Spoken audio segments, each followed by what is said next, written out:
Ladies and gentlemen, before the start of deliberations on today's topic, let me have the privilege as the President of NISSMAT to introduce this international institution.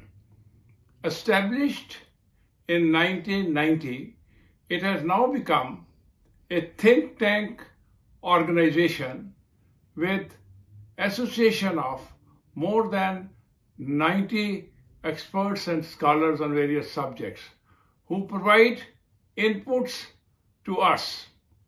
Our forum has conducted a number of webinars and interactive sessions which have received massive response.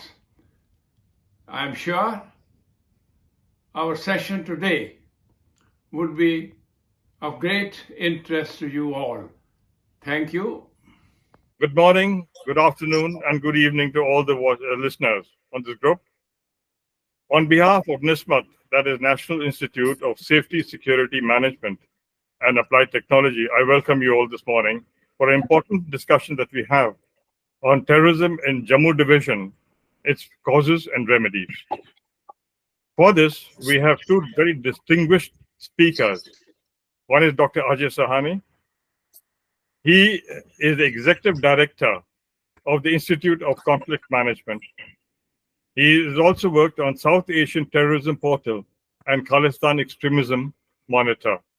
He is a publisher and auditor of the South Asian Intelligence Review and the Project Director of Impact. He has been taking part in a large number of discussions at the Institute, as well as on the media. Welcome, Dr. Sahni. Thank you, sir. The second speaker is General Dhruv Katoch. He is an alumni of the Sherwood College of Nainital, the National Defense Academy, the Indian Military Academy, and the National Defense College. He is MPhil and Doctor from the Madras University, and has also been conferred the Indira Gandhi University Doctor of Philosophy from the Indira Gandhi University, Rewari. Close to 40 years of distinguished service in the Army.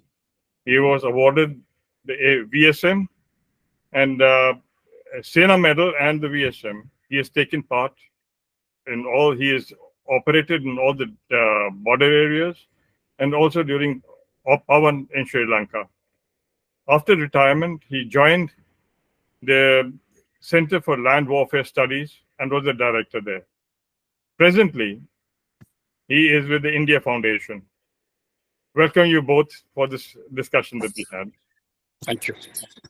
We have, insurgency has been going on in JNT for quite some time. Last time we discussed the aspect related to the valley in particular with the terrorist force which has come up there. But we will not restrict to that. We are now going to restrict ourselves only to the Jammu Division, where since 9th of June, there have been 7 attacks by the terrorists. There have been attacks in Rajouri sector. There have been attacks in Hiranagar side. So we have suffered casualties in all these attacks. And also that we have also, the terrorists also, 3 terrorists have been killed in this area. Now, I'll start with Dr. Sahni to say, what is the change which has taken place between terrorism in the valley vis-a-vis which has come into the Doda sector now? You see, I think it is a complete misconception to assess this entire situation as some kind of a dramatic or unprecedented escalation. First of all, please, there is this idea in the general commentary in the media that Jammu has never had a problem of terrorism, which is, of course, for anyone who's familiar with the facts, absurd. I mean, Jammu had, I think, more than 1,800 fatalities in 2001. There was a year, 2002, in which it had more fatalities than you had in the valley. Now, after 2010, from 2011 onwards, there were massive operations in Jammu. the region was substantially freed of terrorism, substantially freed. But there is not a single year in which you do not have fatalities in Jammu. They vary. They go up to 40, they come up to 59 last year. They go down to, I think, 12 in 2017. But it's a fluctuating thing. It's real. Now, when we had 59 fatalities last year, the government was talking about withdrawal of forces from Jammu. Yes. So you must understand the entire irrationality of the discourse. It's not just irrationality of the media discourse. It is an irrationality of the policy discourse as well. Even today, Kashmir has substantially larger numbers of fatalities than Jammu. There are 40 fatalities in Kashmir till date and 27 till date in the Jammu region. So it's not as if it's shifted out. There is a difference, of course, that in Kashmir we've had only 4 terrorist fatalities. Only 4 security force fatalities, whereas in the Jammu division we've had 12. So that is problematic. Just because you have had the problem, I think, is that you've had this large number, you have a cluster of incidents. Now, this is, as far as I see, not any kind of a trend of escalation. It is a random cluster. These things happen. You are squeezing Kashmir very strongly. More and more terrorists are, the proportion of terrorists being killed in Kashmir is overwhelming, whereas here you had security force personnel killed. So that is what has led to this abrupt focus on Jammu. Okay. Nothing has radically changed there. And I would just like to add one more thing, that last year when 59 people were killed in the Jammu region, the government was talking about withdrawal of force. I mean, how are you now saying that this has all gone out of control? Right. Dhruv, can I have your views on this issue, please? Thank you. Thank you, DK. Before I give you, there is something I want to talk a little bit about the historical context in the sentence, and then I'll get back to the subject proper. You know, there is this belief that the India-Pakistan relationship is held hostage to the Jammu and Kashmir issue. I have never believed that to be so. The problem in the Indo-Pak relationship is really ideological. And it is this ideological fissures between the two countries which prevents any sort of resolution coming about. J&K is simply a symptom. It is being exploited under the larger umbrella of that, the ideological difference. And that ideological difference is not going to go away. So I think we are destined for perpetual hostility between India and Pakistan till something dramatically changes the status quo. So anybody who thinks that there can be peace and there can be brotherhood and all that is living in a dream world. It is not going to happen. It has not happened despite everything which we have done since independence. And now there is a course change since 2014. Let us see what this brings about over the next decade or 2 decades or so.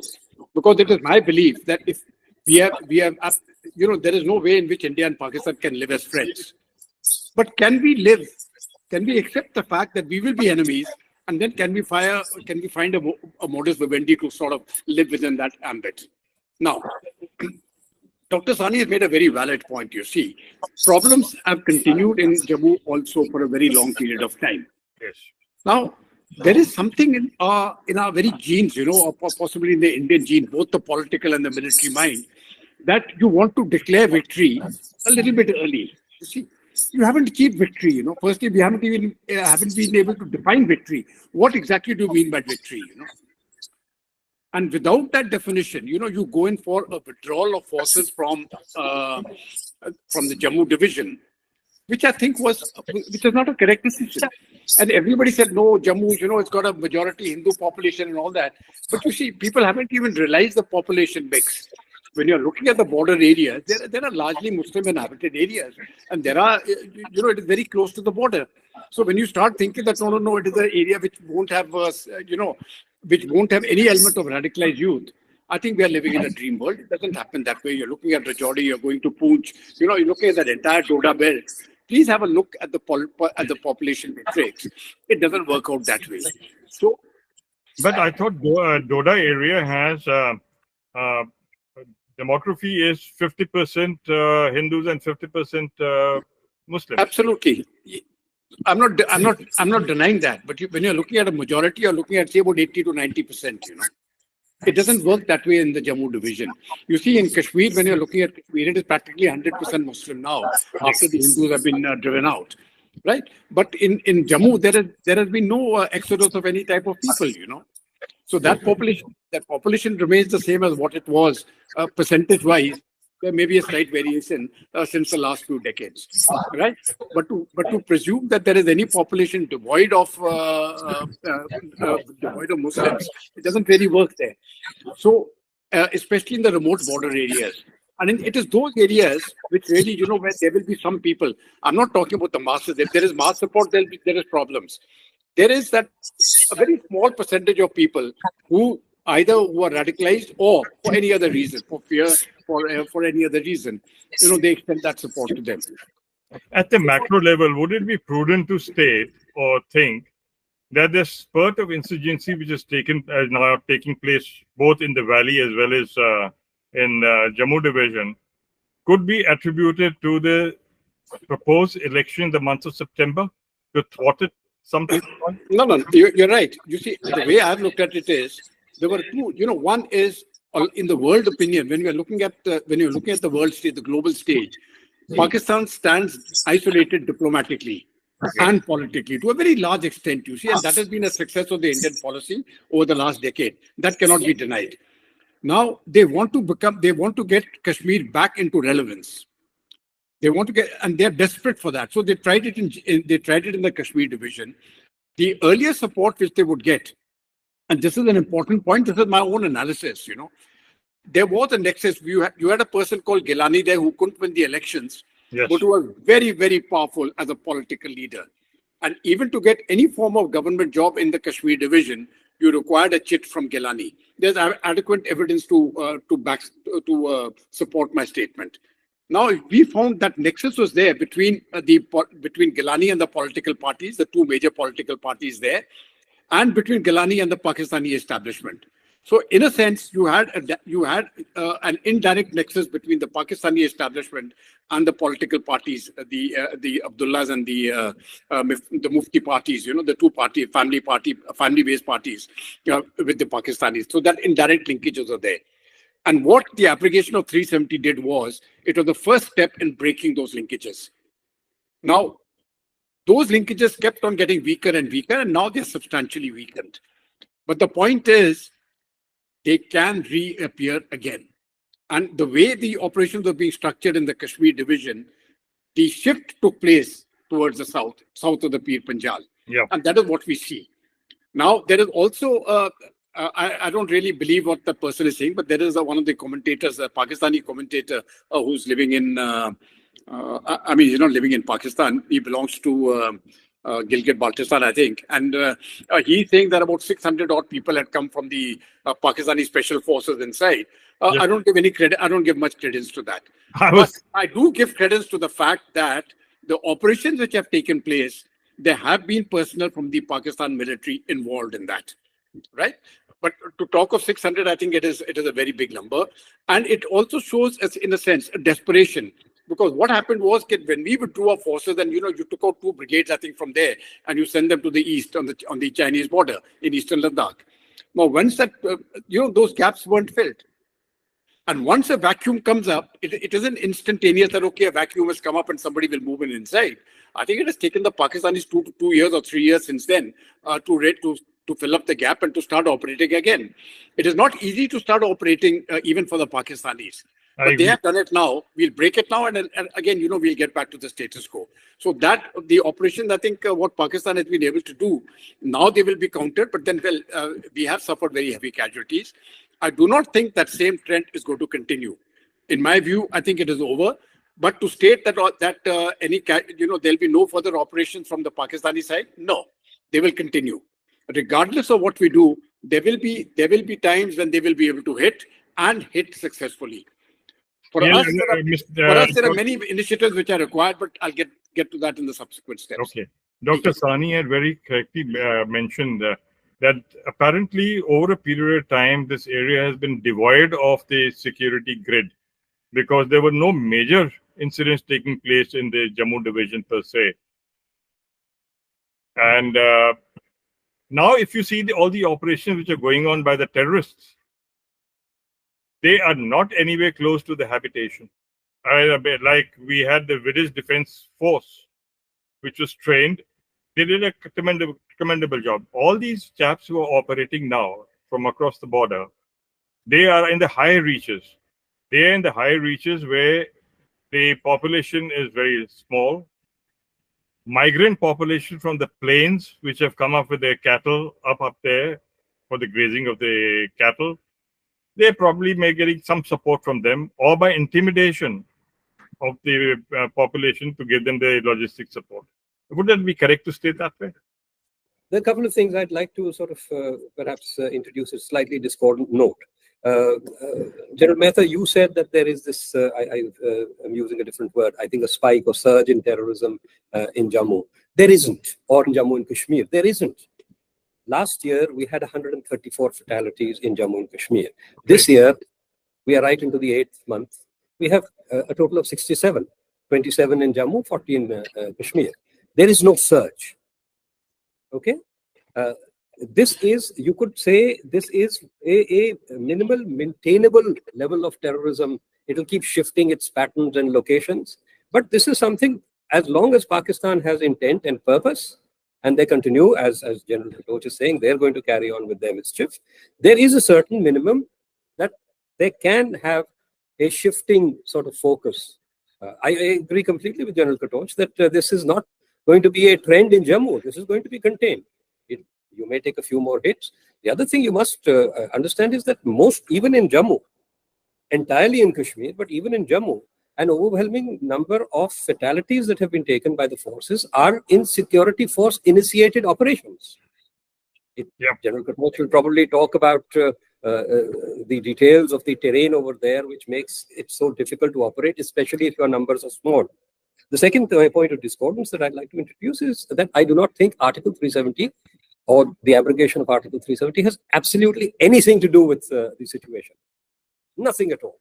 Okay. It is, in fact, the security forces who have actually the numbers of fatalities rose briefly after 370 was abrogated, and then the security forces have re-established their dominance over there. So we need to separate some of our personal prejudices and look at the facts over there. This is a narrative that is being forced by the government, and we must also understand that there is tremendous policy failure here, not only about Jammu Kashmir, where a policy of communal polarization is being pursued. There's been gerrymandering in the electoral demarcation for the general elections. There is a great deal of popular resentment. This has not translated into terrorism. I would like to add that overwhelmingly in the Jammu region, reports indicate that all the operations are being done by people who have crossed over from the other side. Now, what has also happened as a result of the dilution of the grid is that your intelligence flows have also diminished. Yes, that's an important factor. There has also been a dilution of the VDC structures, the Village Defense Committee structures. Fewer and fewer new recruits are not being taken in. So you've had flows of information from the village level not coming in with the same, shall we say, coherence and frequency that you had in the past. These are weaknesses that need to be addressed. Now, on policy failures, I would like to suggest that, yes, part of the problem was China's mischief on the border, which forced us to withdraw a certain quantum of force.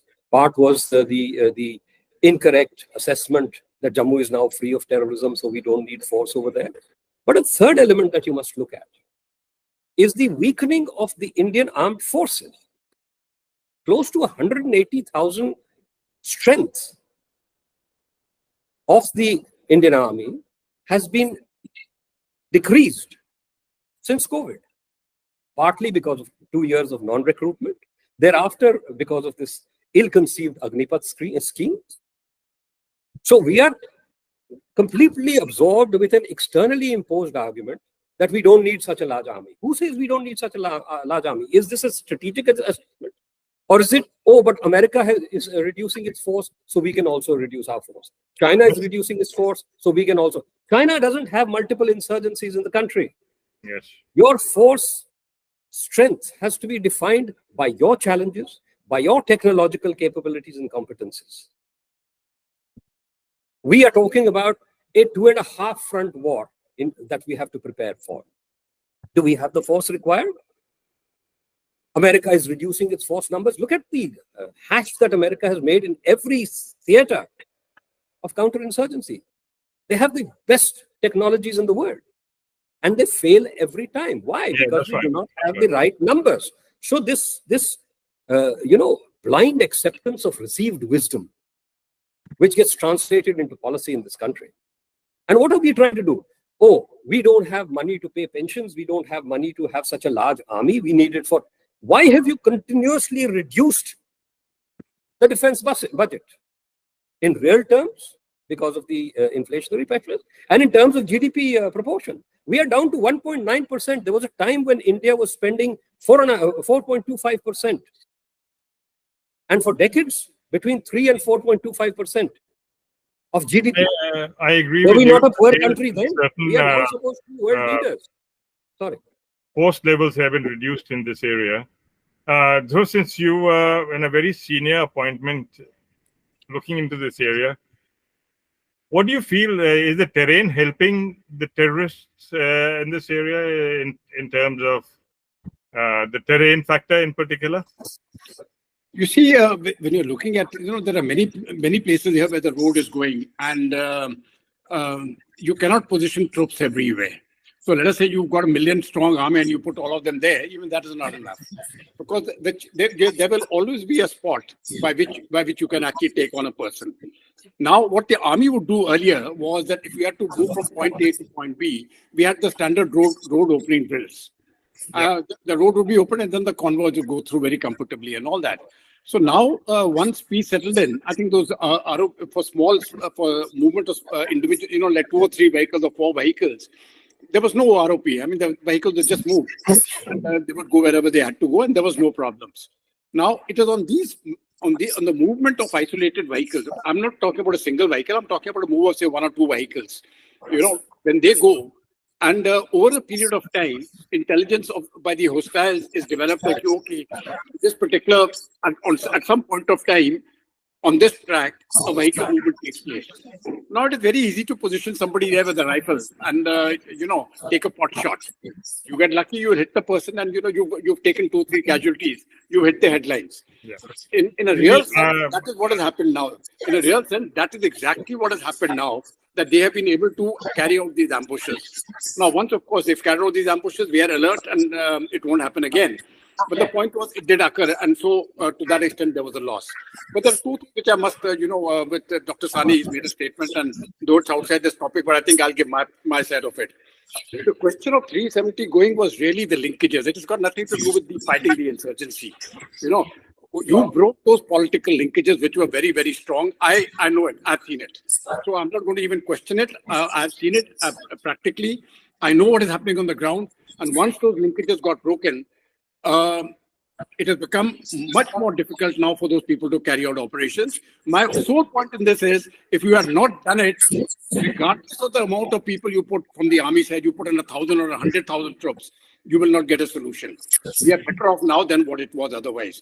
And as far as Agnipath is concerned, you see, regardless of what that scheme is, some people like it, some people don't. I don't want to get to that. It has not affected the operations in Jammu and Kashmir. Take it from me. I've got all the commanding officers and company commanders and youngsters and Jawans. I'm in touch with them even today. They come to my house, I go there, I meet them. That was not affected. What affected was the withdrawal of complete formations. You see, the formations have moved out. Now, once that formation moved out, 100, 200 square kilometers became vacant. Now, that was not filled up. No, that became a problem. And because that didn't get filled up over a period of time, well, the problem is there. So it's got nothing. The problem there has got nothing to do with the Agnipath scheme, right? And the resolution will take time, but it will happen. So I don't want to get involved in that, but I thought, that, if people think that because we've got Agnipath and, the troops are less, and that is why.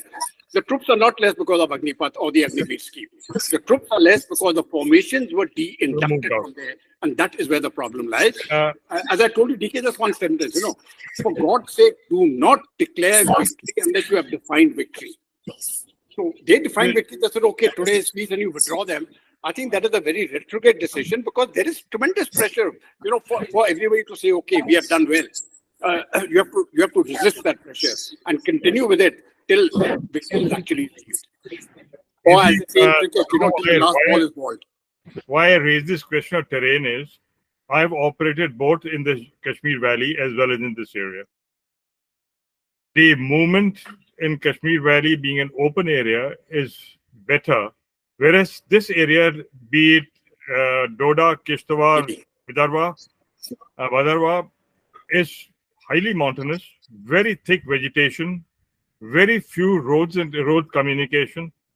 So I think operating in this area is much more difficult for the troops as compared to the Kashmir Valley. What do you have to say for that? No, I totally agree, because every time I have traveled in that area myself, there are, every single place is a place where you can be ambushed. Yes. So the question is that once you got your, if you got troops in that area which can react in a very quick time frame, then there is a deterrence to the terrorist groups. They know that, okay, if you open fire, we can be surrounded. Now, when the area is devoid of troops, that fellow knows that he can hit and get away. Correct. And that's really what they have done. You see, once he has shot, and then we say that, okay, you can't encircle those people. That is not possible. The terrain is such. So if you cannot react in a very, very quick time frame, that person will get hit. We'll get him later. That's of course, within a week, 2 weeks, a month or sometime, we'll get him. But for that point of time, it'll be very difficult to say that, okay, we'll get him, because he's firing first. He's hidden, he's undercover. We don't know where he is, and that chap is going to open fire. There'll be 3-4 rifles or machine guns opening at you, and we will get some casualty. By the time we react, that chap is gone. So that is the challenge. The terrain is in their favor to. Yes. Now, what Dr. Sahni had mentioned, less of grid, counterinsurgency grid. These fellows apparently they couldn't have carried that much ammunition with them, the way they are hitting their camps over a period of time because of the void in the force level there. Would it be prudent to say that they have made some caches where they stock the ammunition, and from caches in terms of caves, they have a large number of caves there, large hideouts from which they can operate? Would it be correct though? No, absolutely. I've actually seen those caches which they have made there. Those where the caves and the stuff has been stacked. So that is a standard operating procedure. Whether even if the army was deployed, they can do that. So for a bunch of villagers to get together, you put something in a pouch and take it to a sort of a cave and hide it there. It is practically impossible to detect. So those sort of activities can carry on even otherwise. But the question is, if that person is there and he starts opening fire, right, and we are not in a position to get him in a very, very quick time frame because of the troops being denuded, that becomes a challenge. That is being addressed now, but you see why this thing has got prominence is because there was a series of incidents in a month where the military bought casualties. The military generally doesn't buy casualties, we give casualties. This time it was reversed. And that was, and it was very rightly an area of concern for the nation, and very rightly an area of concern for the army. Dr. Sahni, what you mentioned was the dilution in the intelligence setup there. Because there would be a large number of underground workers who are supporting these fellows. Or the chaps who are operating here, the terrorists are operating, they're intimidating the local population with dire consequences. I think there is a definite requirement to increase our surveillance grid in that area, both human as well as technological. So, you see, you must understand, first of all, it's not as if they have we haven't seen too many arrests of overground workers and all. There were arrests and then the people were released because it was found that they weren't really supporting. The support base is still fairly small. Now, these are very, General Katoch also mentioned very dispersed populations, very small settlements, habitations.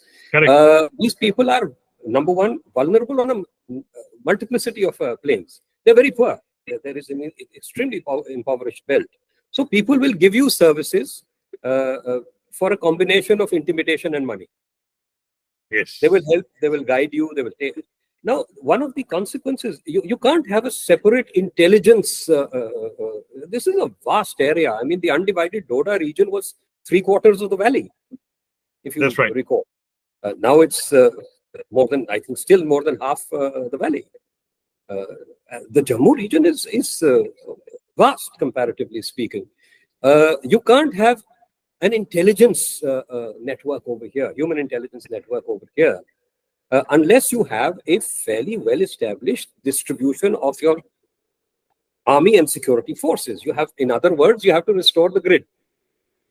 And the grid has to be linked with a fairly revitalized village defense infrastructure. It is only when you have a restoration of these that the intelligence flows will recommence. Also, if a population feels in some sense alienated, you will see, I understand that the human intelligence flows, even in Kashmir today, are much lower than they used to be. Yes. It is largely technical intelligence that is feeding the operations in Kashmir as well. Now, technical intelligence is something against which the adversary, particularly people who are crossing over from the other side of the border, are able to protect against. They adopt patterns of communication which are not susceptible to technical surveillance. So you need a human intelligence very capacity. important. That human intelligence capacity is a secondary or an adventitious capacity to the larger military security force capacity or the grid present in the area. As far as the technical intelligence is concerned, there are reports to say that these fellows are operating there. They're using satellite communication systems, which is difficult to monitor. So had they been using these mobile phones, they can be monitored. I do not know we have the adequate capability now. I'm sure it will build up to monitor the satellite communication systems which these fellows are using. May I just intervene here momentarily, sir? You know, this is a continuous process of adjustment to each other's capabilities and capacities. You will find a solution to a problem, they will create another problem. It's what they call the technology treadmill. You have to keep running to stay in the same place. If you stop even for a moment you get thrown off the treadmill. So it's like that. You will change, they will change. It's nobody's giving up on either side. In fact, let's be very, very clear. As I said earlier, this is a kind of a minimal, sustainable level of terrorism that we will see continuing in Jammu and Kashmir indefinitely, unless the problem is resolved. And the problem is not so much Jammu and Kashmir, the problem is Pakistan. Yes. As long as the Pakistani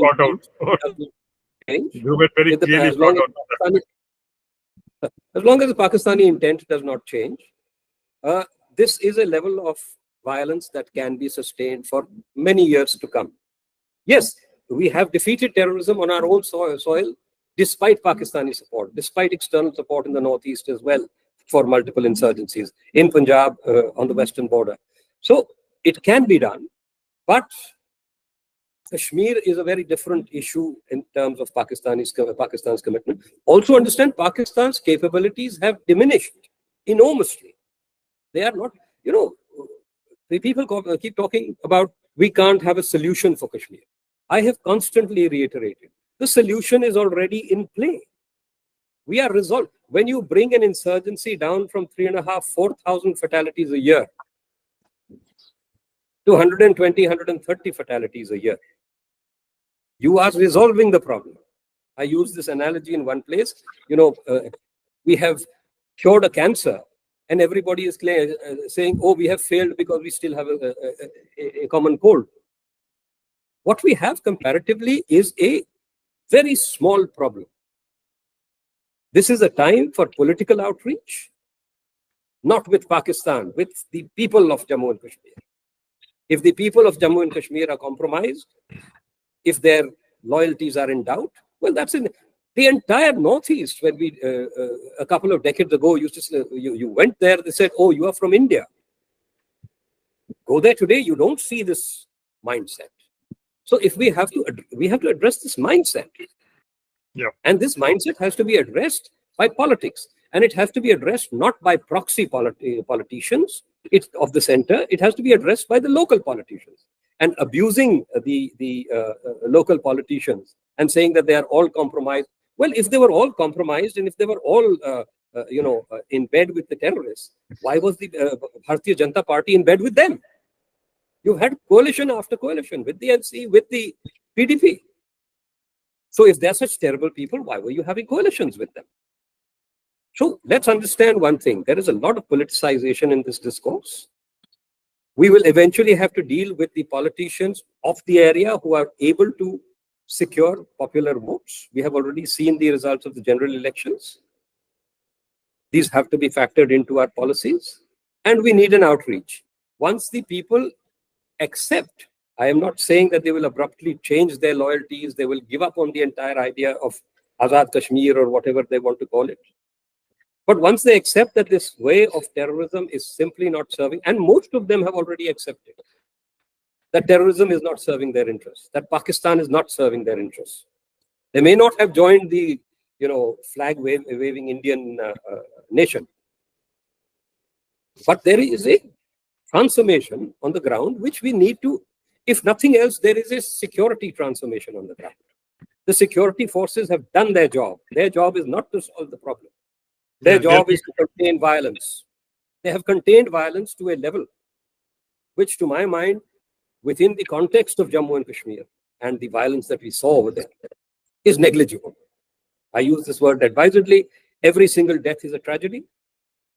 But compared to the 3,000 and 4,000 that were being killed earlier, what is happening today is an extremely limited. And even within this, if you see the Jammu Division, most of the people being killed are terrorists. So please understand, this needs to be taken with a calm mind, without political polarization, without communal polarization. And we must understand security forces have done their job. It's now a political issue. Yes, I think the security forces have been integrated now, which has taken quite some time between the CAPF, the security for the army, and all these agencies have been integrated now and they're working in consonance with each other. But I still feel that, you see, as far as the infiltration of the line of control is concerned, it is well under check.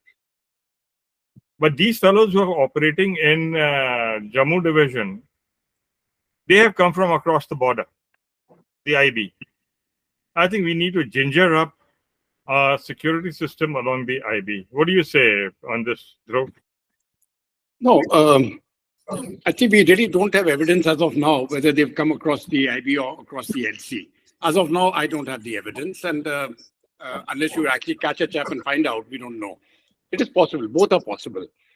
But you see, the problem still lies. It's ultimately the way I've looked at it is, when you catch hold of these terrorists, there's 3 or 4 people here, 10 people there, and 20 here, and you kill all of them. And another 20 come and we kill them, another 20 come, we kill them. These are simply pawns. It doesn't matter how bravely that pawn fights, he's still a pawn. He can move one piece ahead. The head of the serpent, it lies in Pindi. And we have done, we need to address that, the core. You address that support Caesars, Jammu and Kashmir will be peaceful. Without that, it will never be peaceful. These incidences will carry on and carry on. We'll suppress it. Okay, as Dr. Sahni is very rightly brought up, from 1,000 casualties, we've come down to 50, 60. We do it even better, we come down to 20. But to come down to 0 and to say that, okay, nobody will, even the police won't carry weapons there. You'll just be with your old danda wala jo aa jayega. That state is not going to come till you address the problem.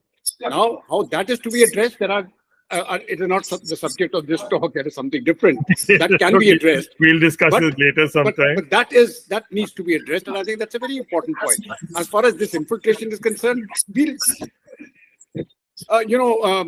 DK, I'll put it across to you this way.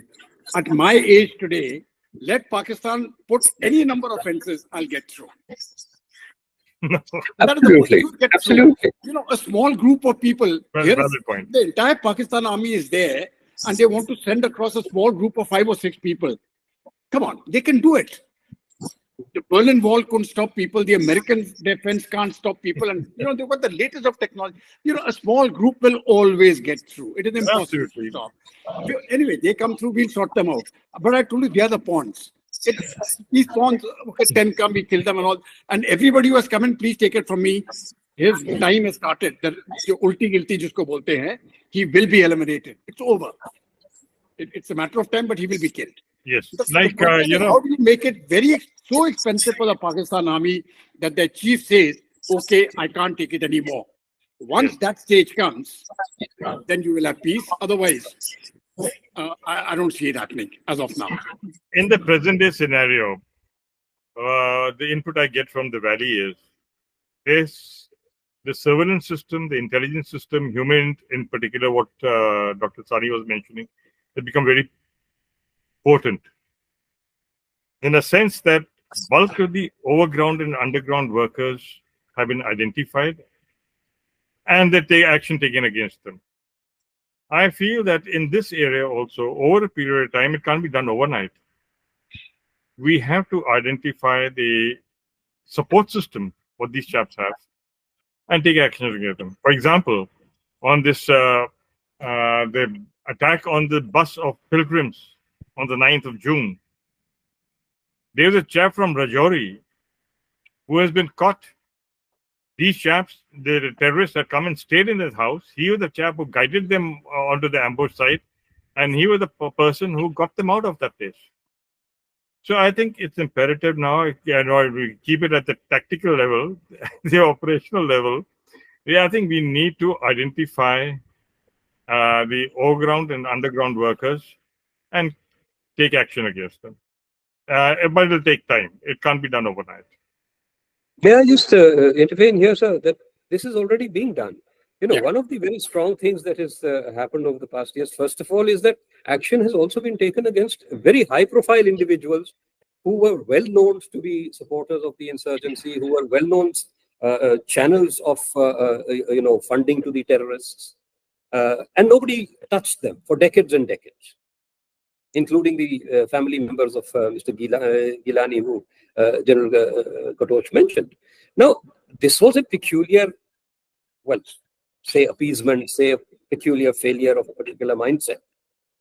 You cannot say that I will allow a certain set of people to be outside the scope of your laws and your responses to the support to terrorism. And I think that decision has been taken. I think the overground workers are very well identified. I think most of them, there will be few. I think the very important thing to recognize is also that the whole idea of the hybrid terrorist, as they spoke of these youngsters who would just be picked out of nowhere and sent out for an operation, that is also more or less terminated for the simple reason that it was far too expensive in terms of life and far too unproductive in terms of operational success. You kill one man and your life is over.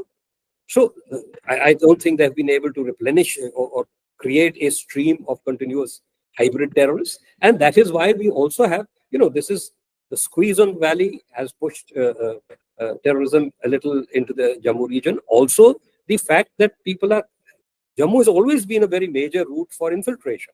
Has been. Yes. There is still, we see at least occasionally people being killed while crossing the border. So there is a continuous effort of infiltration even today. So they are attacking over there because they are not being able to generate the local, at one point of time, there used to be a continuous thing that there are about 100, 120, 130 terrorists in Kashmir. And every year the number remained the same, though 100 terrorists were 70, 80, 90 terrorists were 70, being killed 80 every year. saying this area. You know, so there was a continuous process of replenishment. Today, your assessments have come down to 40 to 50. Yes. So, because you don't have it, you know, as I said, this is a process of continuous adaptation to one another's successes and failures. The degree to which you are succeeding is going to push them into trying to invent new methods, and hence the drones, and hence the you know, whatever the shift or what intensification, or at least the cluster of incidents. I don't even call it a trend.